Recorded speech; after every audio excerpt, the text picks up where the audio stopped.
Welcome to the T-Pac Arcade. Today's game is Mighty Bomb Jack for the Nintendo Entertainment System.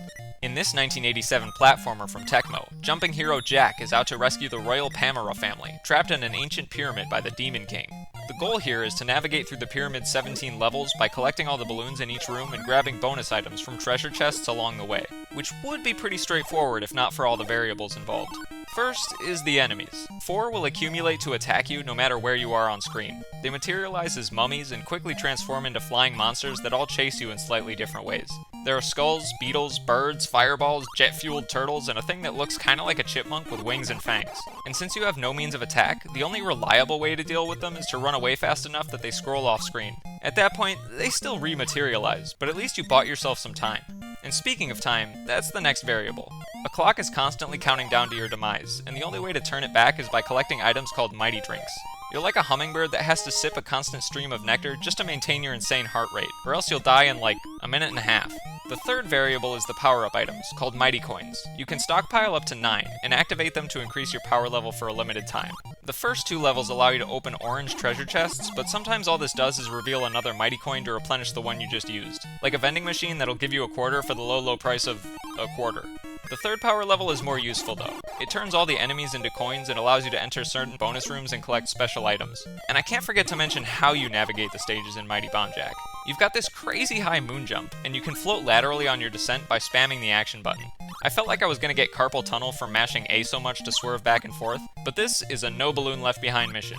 The graphics in Mighty Bomb Jack are pretty neat. The platforms, hazards, and items are all clearly defined, and the character sprites are each fun and distinct.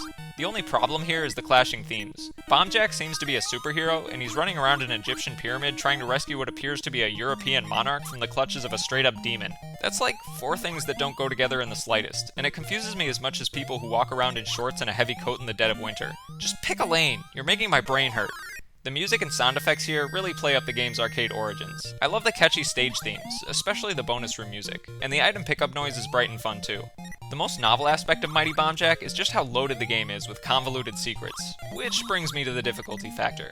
The challenge in this game is pure nonsense. It seems like this straightforward linear platformer on the surface, but you have to abide by all these crazy criteria and uncover a million different hidden items and passageways.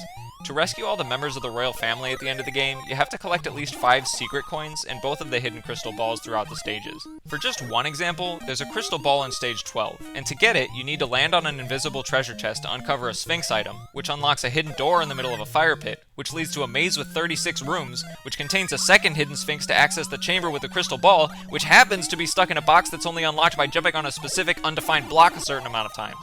It's ridiculous. And not only that, but this game is brutally difficult even when you know what to do. The timer is always a threat against you, balloons are often placed in really precarious locations, the enemies are built to corner you on every single screen, and they happen to materialize right where you need to be in order to uncover all those secret items. Oh, and I'd be remiss if I didn't mention the most despicable aspect of Mighty Bomb Jack. If you collect more than 9 mighty coins or max out your timer beyond 90 seconds, you're greeted with this cheerful message. You are greedy, go to the torture room.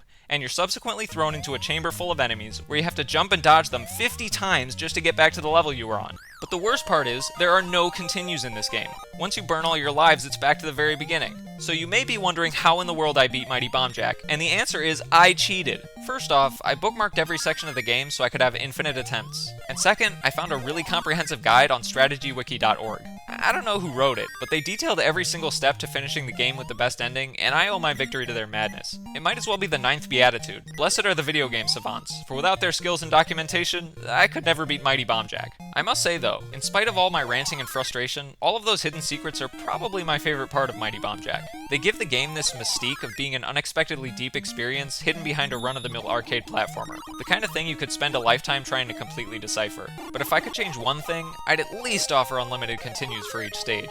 The game would still be ridiculously hard, but it wouldn't have the soul-crushing prospect of sending you back to the title screen from the very last level just because you ran out of time or backed into a stupid flying beetle. Overall, it's a huge relief to check Mighty Bomb Jack off my backlog. I don't feel fully gratified because of how much I had to cheat my way to the end, but I couldn't have managed otherwise. And I'm glad I found a way to play through the game, because it was well worth the effort.